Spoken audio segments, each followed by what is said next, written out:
is you are fitting in, and the importance, of what you are contributing by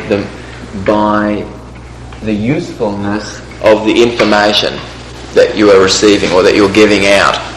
Because if the information is useless, that's what you end up with, just some uselessness. And the way somebody fits in and has the ability to contribute truly is the meaningfulness of what they're communicating. Because someone could talk about Aunt Sally, and they went and had a cup of coffee, and then they went back here, and then they did a little shopping, and then they sat down for a little while, and isn't the garden lovely, and how the weather is, and I think we love to go below the surface. We love it when others are willing to go below the surface, to go into the depth of ourselves. We love this, and we're kind of drawn to people who do this, actually. I have a question that, I don't know if it's a question, but you said a while back a phrase that had something to do with that the brain moves towards like a comfortable way of learning. Well, this is the same thing Feldenkrais says, and I think it's so fundamental to what we're doing. Could you just say a little bit more about that? I'd like to realize. Okay, excellent. All right. So, for instance, when you see somebody doing something and you can see there's secondary negative consequences to what they're doing, all right. Mostly, sometimes we just see, this person's quite destructive, and we are yet, hopefully, we can realise that there is something positive that's occurring because we would all, if we knew the circumstance with which something was first learnt, you will notice that there's something adaptive that was occurring the time that this behaviour was first learned. Okay? So every single thing that you do, that you find yourself doing, there was some reason initially, that there was some adaptive reason why you decided to do that, why you were doing that. And so the importance here then in this change process, when we learn reframing, and we're going to learn reframing this weekend, right, is to be able to find the positive reason for the behaviour.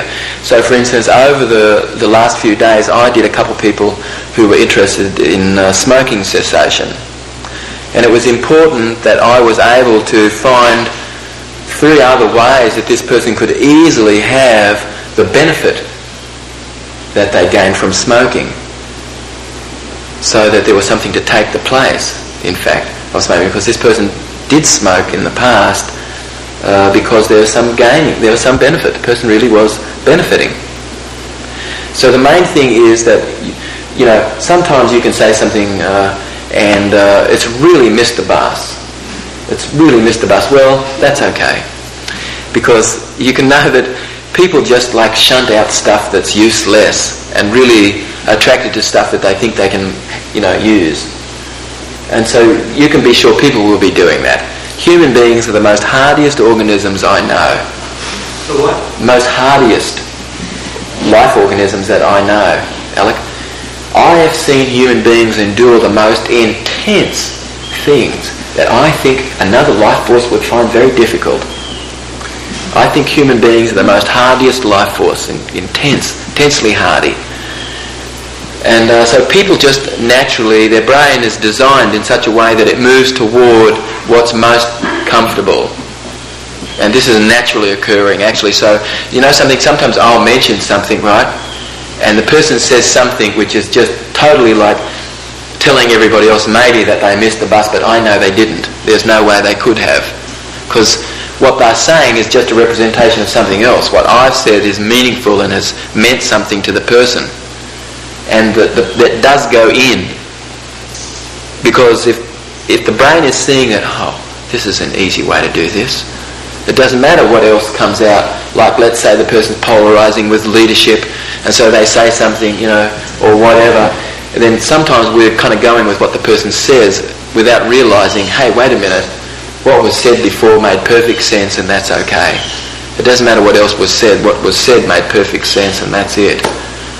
So one day we got a phone call. A friend of ours said that they were really concerned that their brother was was kind of suicidal. And what could they do? They called us up. And so Annie came and got me.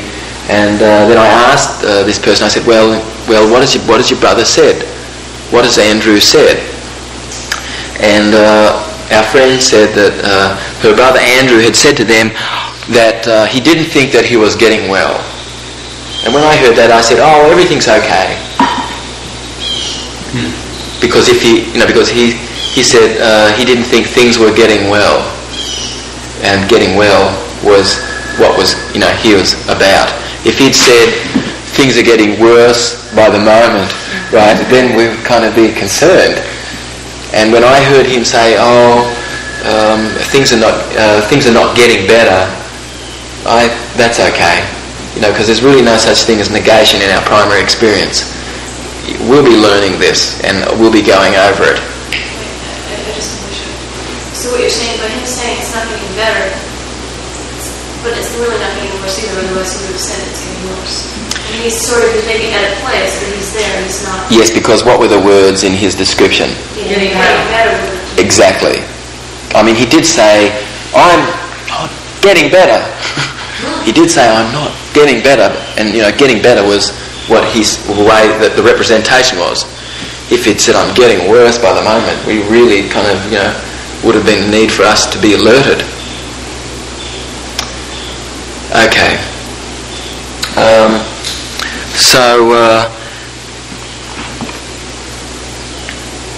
I spent some time in Africa, and I'll share this little story with you, and then I guess we'll take a small break, a 5-minute break, and then we'll come back and we'll talk a little bit about the language of peace.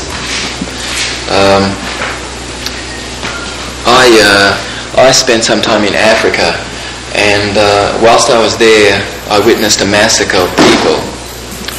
And it was only last year, about this time last year, that I was able to deal with what it was that I'd experienced. Because before this time, all I could do when I remembered this was weep inside for what I'd experienced. And it would leave me weak. And I knew that something had happened inside me as a result, but that I did not have access to this, and that all that would happen when I would remember this would break me inside. That I would feel pity, that I would feel compassion and upset, and that I couldn't believe how hideous war was. And I think that there isn't any other higher ideal than the preciousness of human life. There's no other higher ideal than the preciousness of human life. And today, there's not so much of a need for us to be worshipping sacrifice. Because I want my brother to live, I want my sisters to live. There's no need for them to sacrifice themselves for me. At some point I'll share a story with you, and we'll go back 7,000 years, and I'll share with you the evolution of our consciousness. But anyway, some years ago I saw light for our species. I realised that we could have peace in the world when we had a language for peace. I realised that people were shaping their reality, their world, by the things they spoke. And that this word peace was a nominalisation. It's a word which enables us to use that word without actually ever talking about what we mean by peace. And so this word, which is supposedly a word which is hopefully bringing us on track, is a weak word by itself. And so bringing an action word like language to the word peace is bringing this meaning that when I go somewhere, I'm going there to find out and discuss what creates good relations. That that you are going to vote for politicians who are focused on what they believe. Isn't that interesting that this last presidential election, that people were getting up in front of us and saying, I don't think, and then telling us something that they don't think.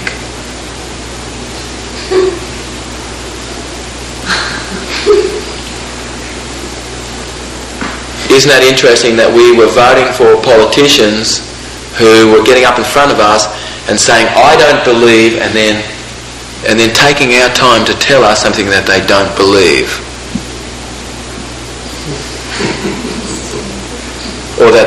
Or something that they don't want. Or they want to focus on what the limitation is here, and they want you to know what the limitations are, or what the problem is, or what we want to get rid of, rather than what we want to bring to ourselves. And what I can share with you is that any person that you hear in your life that's framing things with negation like this, you can know this person's using less than a third of their brain. So there's a reason for the language of peace today.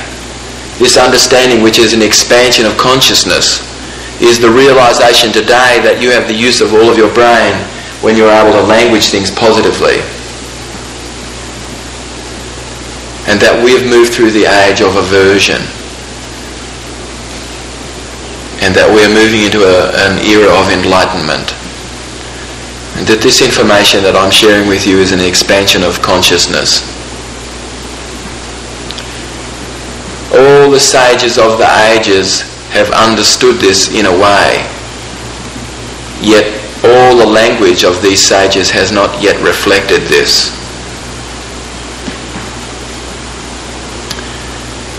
So that when they went there to discuss peace, they went there to discuss their differences,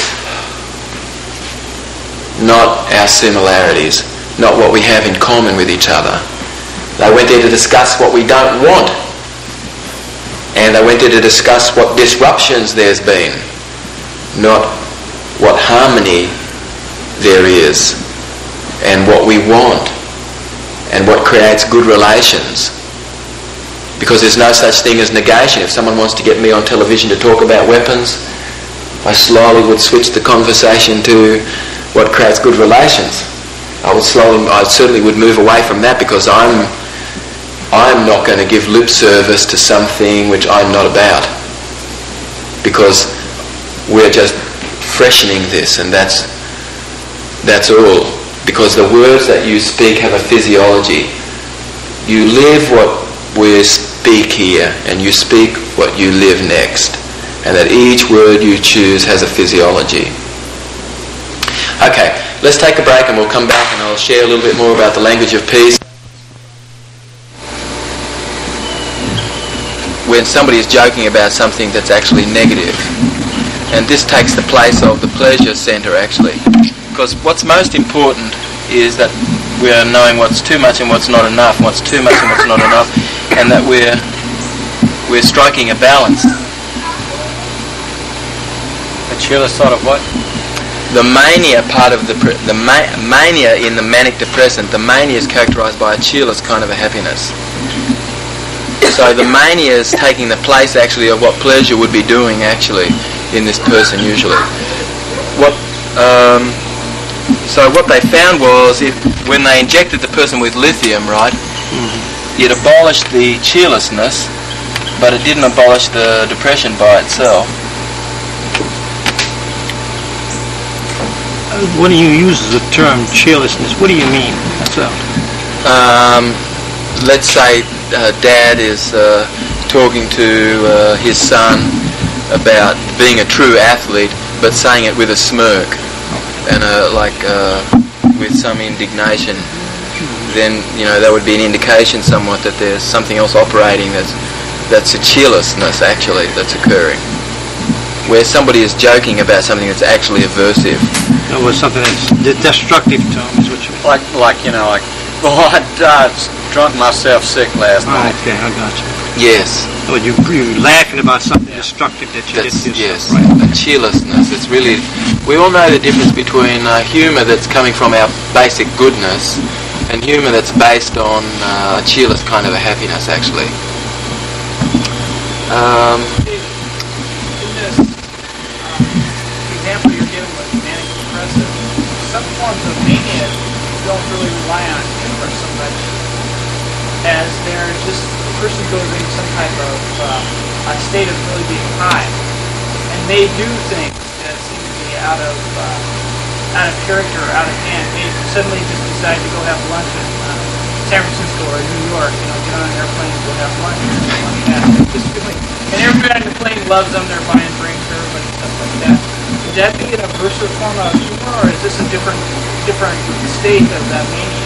Yes, actually, in the description there was kind of a something that was not flowing. The person all of a sudden just got on a plane and went to New York or something, kind of. And the mania in the manic depressant, this mania actually in psychology, this mania actually is characterized by a cheerless kind of a happiness. Where's Bruce? Anyway, so the mania really, is here. This is what, and the main thing is that there's a kind of a polarization that we're allowing to exist, which is important for us as we track out through life. And the main thing is that it's possible for someone to be completely functioning from an aversive mode. No matter how much you shorten the magnet, there's always going to be a positive on one side and a negative on the other. So it's possible for someone to be completely functioning in the aversive domain, and that's true. People out there, many people out there, like Morton Downey Jr., for instance, right? Majorly, has everybody seen that show? I know who he is. I know it's okay. I've heard of it. Has everybody heard of Morton Downey Jr.? Radio, wasn't it? No. Okay, those of you who are shaking your heads, boy, I tell you. I never saw him. I don't think he was. We saw him. Penny, have you heard Morton Downey? Okay. He's often coming from the left. He is, and basically he is really kind of wanting to trash something out. He's really what he calls kick ass. And I mean, his whole show is about He's off the air now, Yes, is he? Yeah. Oh, okay.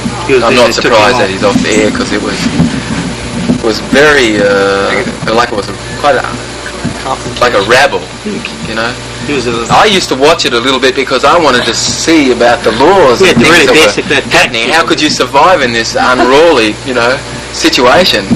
And so I would think about what I would be doing, in this unruly situation where there is no rules actually, where there is actually some rules.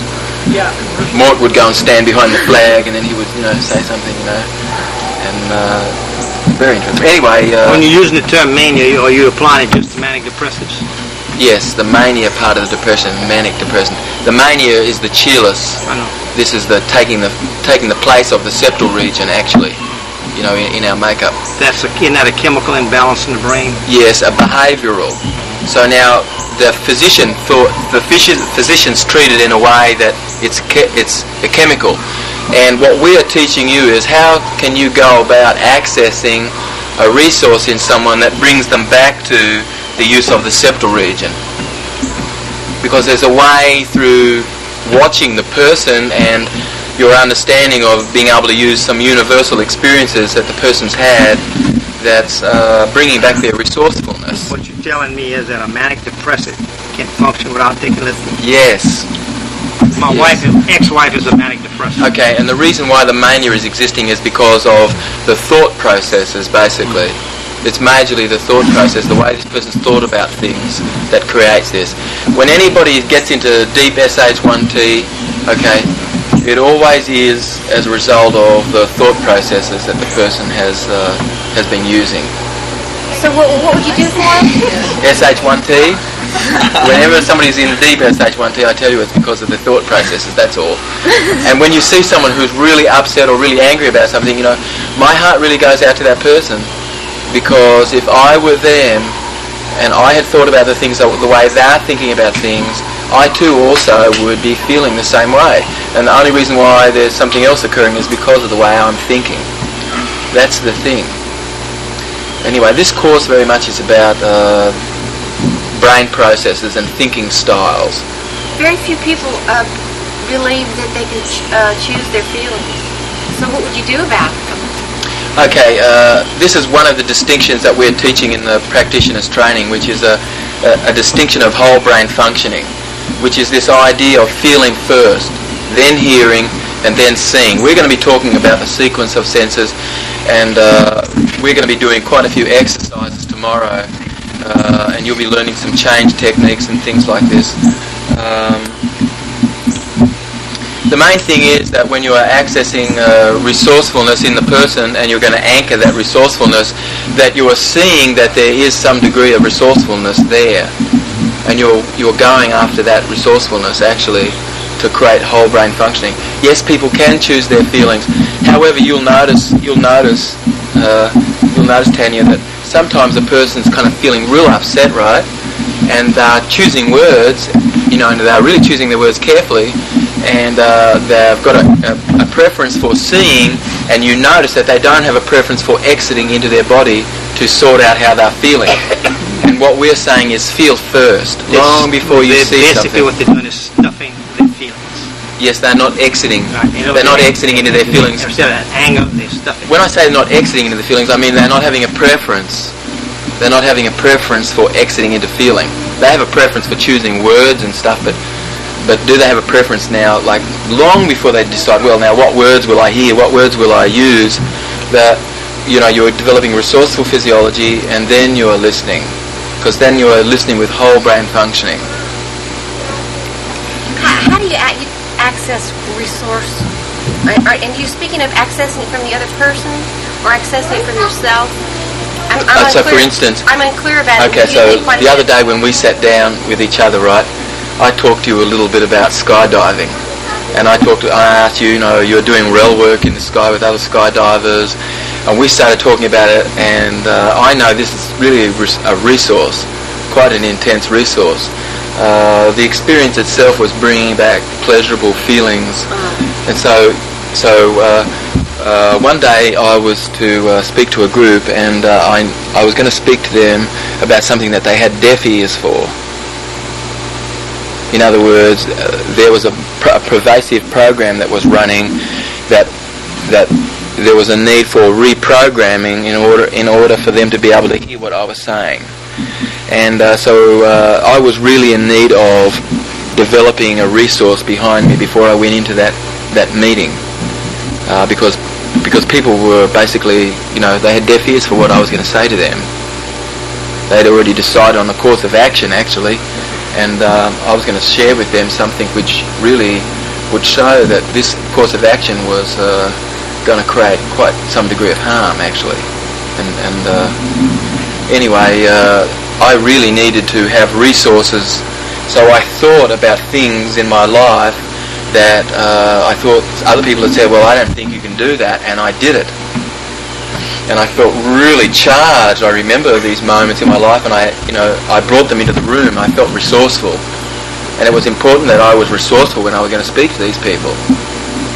So there's a way to elicit resourceful physiology, and we are going to be doing this over the next 14 days. Resourceful.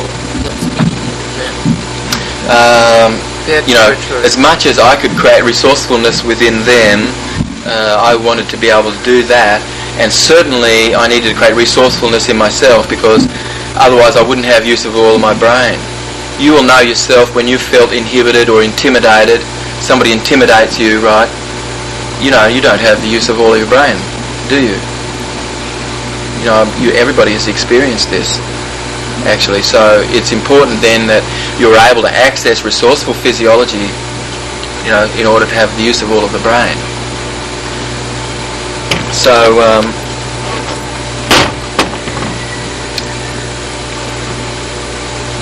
now the Ironfolk Theory is this idea that you could pick up a newspaper article, you could turn on the television, and you can get an idea of to what degree the journalist is coming from resourceful orientation and what degree they're coming from limited brain function.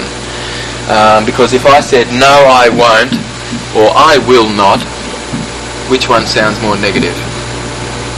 No, I won't. No, I won't. Because no is negative, I is positive, won't is negative. I is positive, will is positive, not is negative.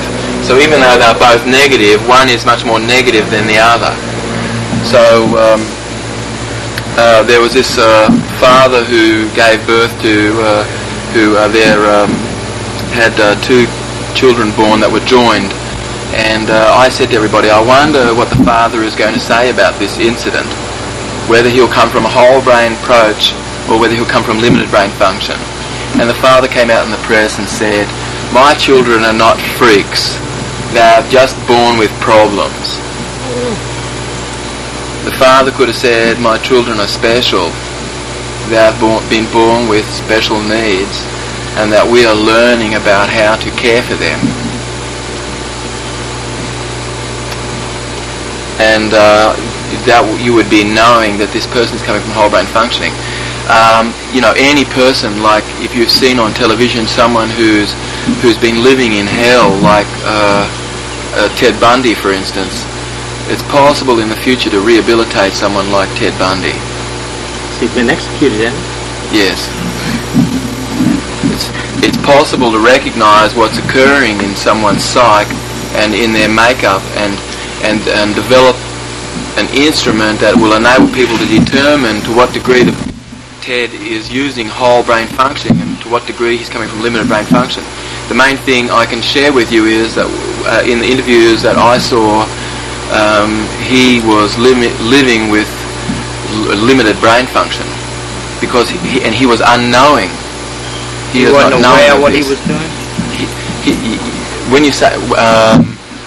yes, I would say not aware. Or no, I couldn't say not aware because that doesn't exist. Awareness is awareness. What I would say is that if he knew there was a way that he could shape reality by the words he used, there would be more likelihoodness that there would be a way for us to see what he would be doing to furlough someone like that, to see that they were using whole brain functioning. Because if someone's going back out into the community and you are listening to them and you realise that they're framing things with aversion and limitation and inhibition, you can know the person doesn't have the use of all of their brain, and that there's a way for this person to learn the use of all of their brain. This is something that can be learned. Can it also be learned by someone that's not necessarily interested in? I mean, is it something that you can somehow induce or have a way of bringing this maybe not. I mean, rather than having somebody come here and listen to this. I would say most people are interested in finding out how to use all of their brain. Because it's to their advantage. Right, but let's say somebody like that. What's it, Greg Banty? Ted. Let's say he's really not interested. Or what he is interested in, it would be using that frame to be using. So, maybe someone like that, you would bring them out in an adventure-based environment. Taking them out of the hard, cold steel seats in a convention room, or in the way that learning occurs, to be put out there on a ropes course or something, and actually involved in some adventure. And so you're using those frames to bring about the change. So you are realising when somebody's not interested, that's the first task. It's to create interest. Yes, somehow link interest. The best time to create whole brain function is in before birth. Say it again. The best time to create whole brain function is before birth. Before a child is born. Well, when you would say the best time, that would be meaning that it's not a good time at 20. Well, it's not as good as... All right, we're going to be learning about language that is putting comparison and scale to things, because whenever we put scale to things, we get ourselves into deep SH1T. And this is part of the language model, which we're going to start on tomorrow, the meta model. So that's a universal quantifier. So can you have better excellence? No.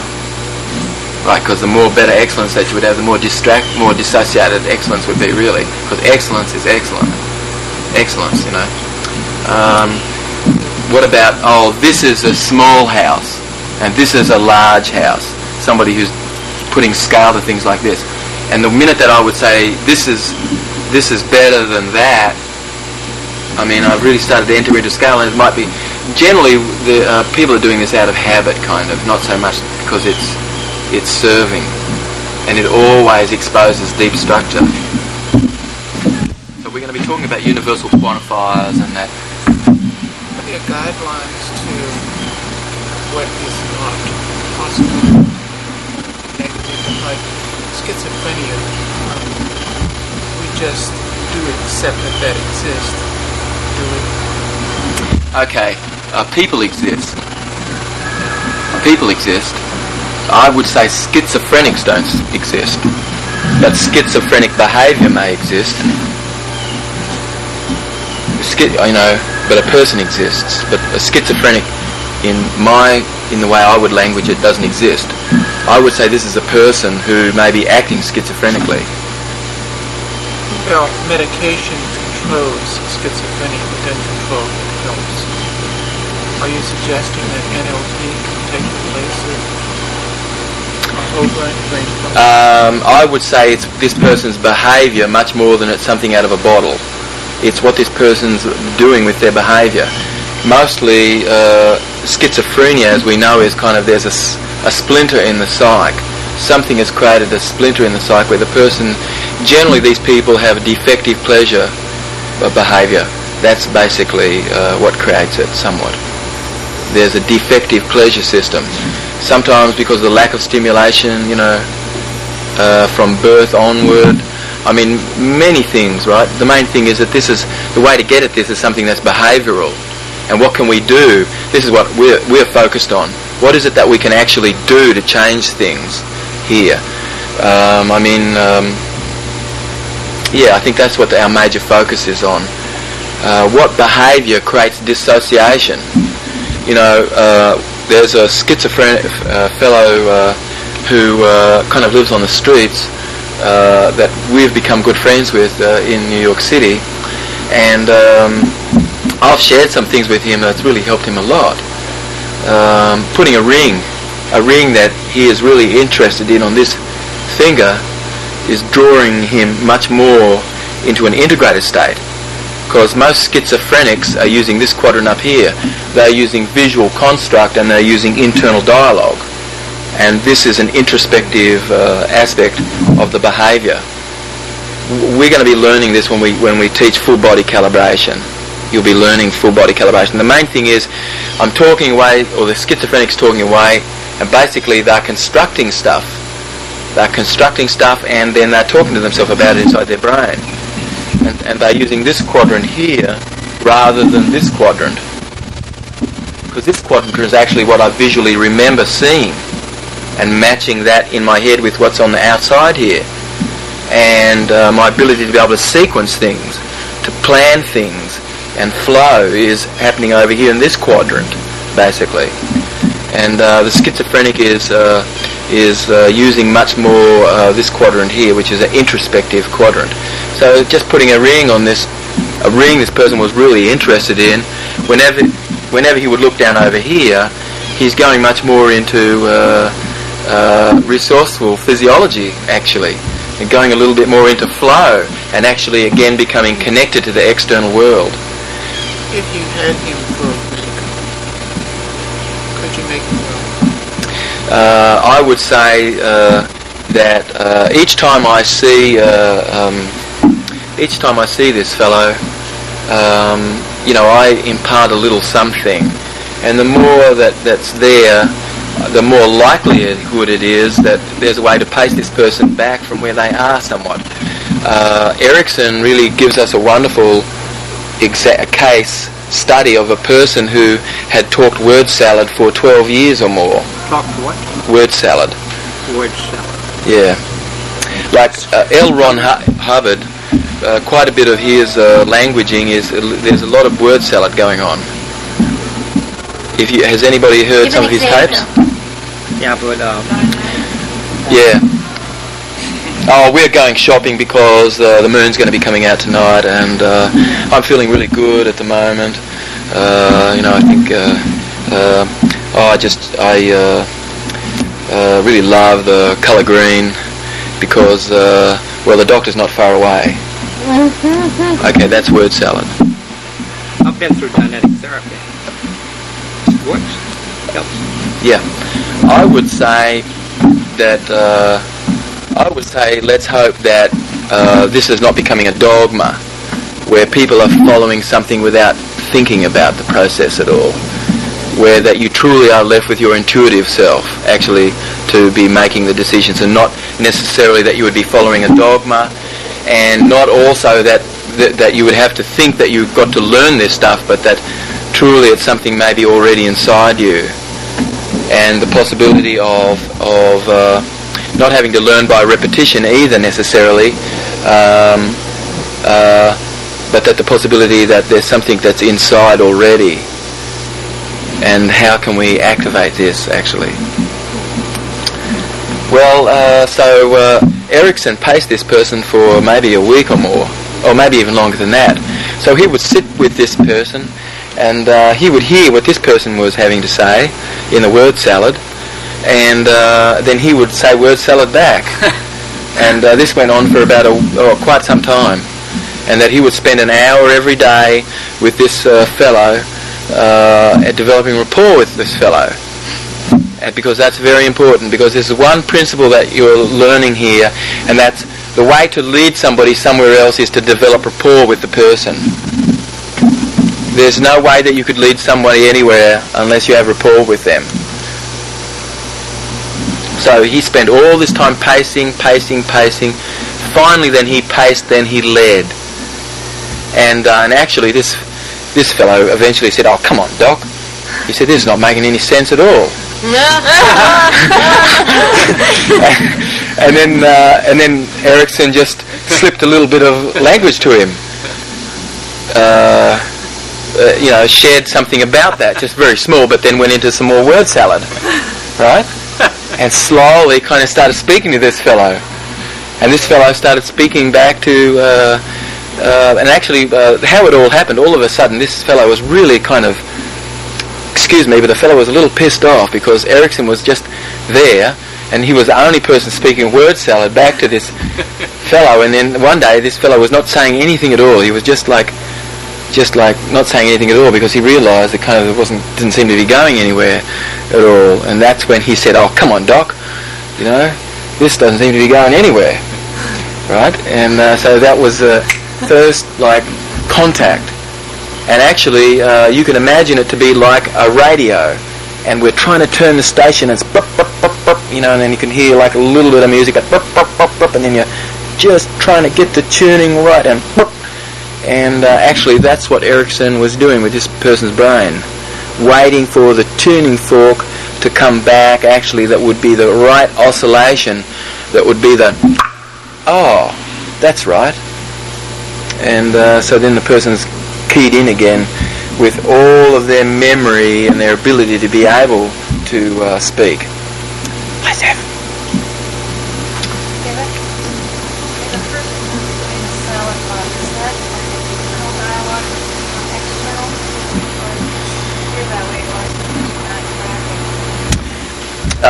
The thing is that the person's not using their left hemisphere.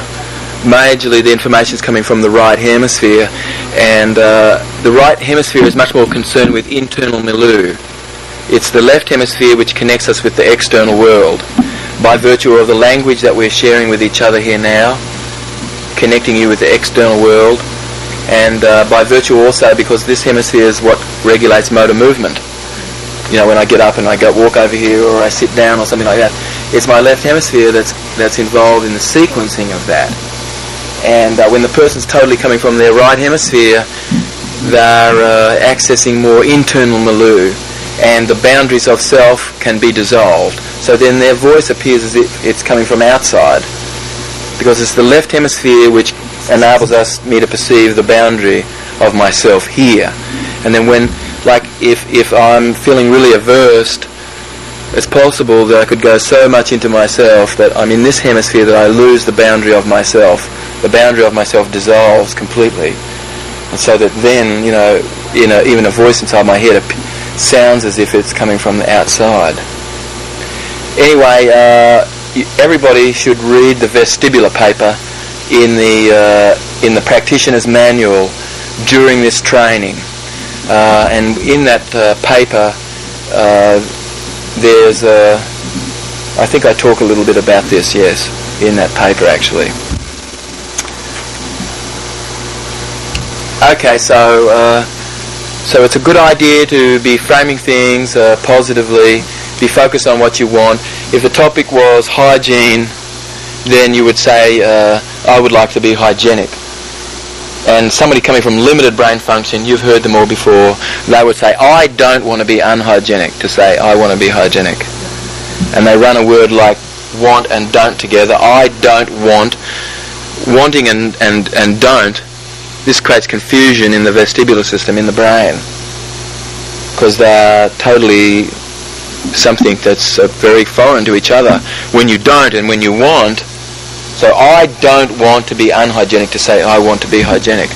Or the person who, describing the contents of their cup, says, my cup is half full. You realise the person's coming from resourceful physiology. Or the person who says, my cup is half empty. This person's coming from limited brain function. And I was trying to explain this concept to my brother up in the north of Australia, and he's a building contractor. And we're walking around the building site, and he walks past this area, and we needed more blocks to be brought to this area, right? And we were walking around, and Billy yells out to the men on the job site, we don't have any blocks here, right? For people to bring more blocks. And I'm walking with my brother, and I said, we need more blocks. Or I said, bring more blocks. And he got it. And so we bring out the best in each other, and we love it and we love to be around people who are framing things positively. We are drawn and attracted to people like this, and we are drawn and attracted to this type of language. It's very appealing. I got asked to speak to a group of trainers in the telecommunications industry, and I came in there in the evening, and I asked them what they'd been doing that day, and it was all their trainers. And somebody got up and they said, we're looking at what the barriers are to good customer relations. And quick as a flash, I asked them this question: what creates good customer relations? And there was silence. Everybody knew what the barriers were to good customer relations, but not what creates good customer relations. These two things are different. Good sense. Yes. Right. So to be focused on what it is that you want. So that's one of the very first questions when somebody's coming to you, and you can see that seeking counsel, that you have the ability to ask them, what is it that you want? I'll bet Bruce is aware of what is out there in various types of therapy and various types of counselling, where the person's asking, what the problem is, and what they want to know what's limiting you. They want to know how you get stuck. And you could imagine somebody asking this person these questions, right? What's wrong with you? What is the limitations here? What is the problem? Now, what do you want to get rid of? What's not working? And you can imagine seeing someone, right, digging a hole, right? And at the end of asking those questions, all you see is a little dirt coming out of the hole. And they've really dug this problem hole real deep. And the therapist or the counsellor has really helped in the process of this person understanding how they get inhibited. Maybe, sometimes actually people are coming to me in my practice in New York, and they're coming to me basically to learn how they get inhibited. So then I'm teaching them actually how they get inhibited, so that then they can have a full-blown state of inhibition if they want to, anytime. They know exactly how to do it. Right? So then they're feeling like they have more control over this situation. Okay. So the Ironfolk Theory, there's going to be an assignment that's involving the language of peace and the Ironfolk Theory, where you're going to take an advertisement, for instance, like I was walking past some posters that were put up the other day, and it said demonstrate against racism in New York. And I felt like going there and asking people what they were there for, and because they could tell me what they were against, but what are they for actually? What are you for? If I asked them that, like I went to the Hunger Project and I asked them, what are you actually here for? Of course, everybody was there for the Hunger Project. What would be there actually? What is there? What is it that you want? What is it that you are doing? And is there a way that we can frame this, in a manner that's to do with the thing we want actually? So, as Ned will share with you in Chinese medicine, their medical model's a little different to ours. They'll speak about what it is that you're in need of. They'll say something like, you need some heat to come back into your liver. They'll say that, right? And which is the thing possibly that's needed. Rather than, in our model, the medical model, we say that you have, and then they say you have an acquired information deficiency syndrome or something, It's as much of an acquired information deficiency syndrome as it is an acquired immune deficiency syndrome. Okay, Annie's got a basket, and what we're going to do is everybody's going to put their hand into the basket, and I tell you, when you have this person's name, chew that piece of paper up or put it somewhere, okay? And I think there's going to be a couple of names still in there, is there or no, Johnny? Okay.